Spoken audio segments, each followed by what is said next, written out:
My name is Breanne Jackson, and I'm excited to provide information about the beautiful and historic St. Elizabeth of Hungary Catholic Church in Eureka Springs, Arkansas, located at 30 Crescent Drive, just down the hill from the Eureka Springs famous Crescent Hotel. The builder of the church, Richard Cairns, was an Irish immigrant and Union Army veteran who moved to Eureka Springs to originally bring a railroad connection to the town. When he left Eureka Springs in 1892 on a business trip, he said goodbye to his mother as she stood below the Crescent Hotel. Unfortunately, she died before he came back to the city, but the final goodbye inspired Cairns to build a memorial chapel at the very spot he last saw her.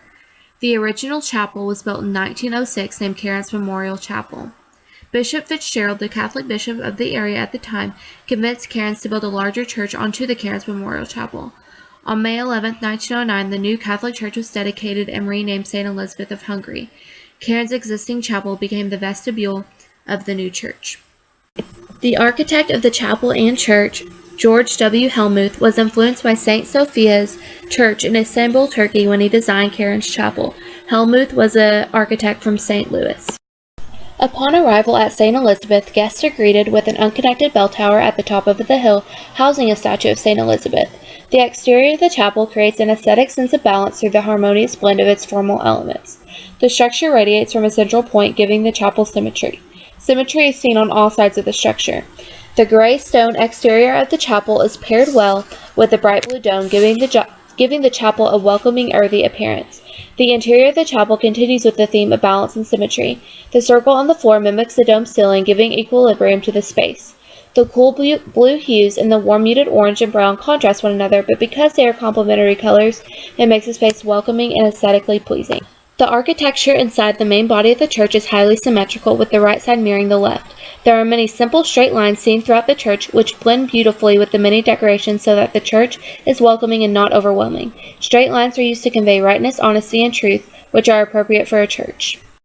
Iconography is a good methodology used to explain the textual basis for the scenes of stained glass windows in the sanctuary. Iconography gives meaning to a work of art, which in this case explains the symbolism used to depict the 7 sacraments of the Catholic Church. When you enter the nave, you are greeted with 6 stained glass windows, 3 on either wall. On the right side, the 3 windows depict baptism, confirmation, and reconciliation. On the left side, the 3 windows symbolize the sacraments of anointing of the sick, holy orders, and marriage. In the sanctuary, there are 2 stained glass windows on either side of the altar, both symbolizing the sacrament of the Eucharist. It is appropriate that there are 2 windows depicting the Eucharist because they flank the altar and tabernacle, where the Blessed Sacrament is housed. Another example of iconography in the sanctuary is a mural of Christ located behind the altar and above the tabernacle. The imagery in the mural depicts Jesus as the Good Shepherd overlooking the Ozark Mountains. St. Elizabeth's was built in the early 1900s during the Expressionist canon of art. Expressionism revolves around the idea of using art for its emotional and spiritual properties.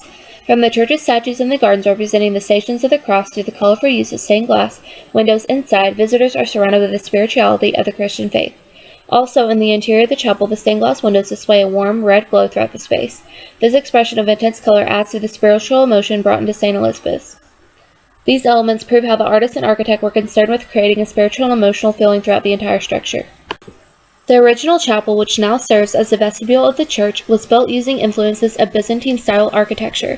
These influences can be seen in the central plan of the chapel, including a central dome that sits atop the circular layout of the structure. Seen in the interior of the chapel are pendentives, which are triangular segments that transition from the dome to the main plan. Also similar to the Byzantine style, the chapel features columns at the entrance with elaborately decorated capitals. The main nave and sanctuary of St. Elizabeth's is influenced by Romanesque architecture. This can be seen in the simple symmetrical plan of the church, as well as its sturdy construction and thick walls. Also found in the interior of the church are highly decorated stained glass paintings and sculptures, which are all characteristics of the Romanesque style. I chose to research St. Elizabeth Catholic Church because I find the history fascinating and the church beautiful. Visiting Eureka Springs in the past, I have always been drawn to St. Elizabeth's as a serene and peaceful place to get away from the worries of everyday life. I love to visit St. Elizabeth when I can as a place to worship because I am Catholic.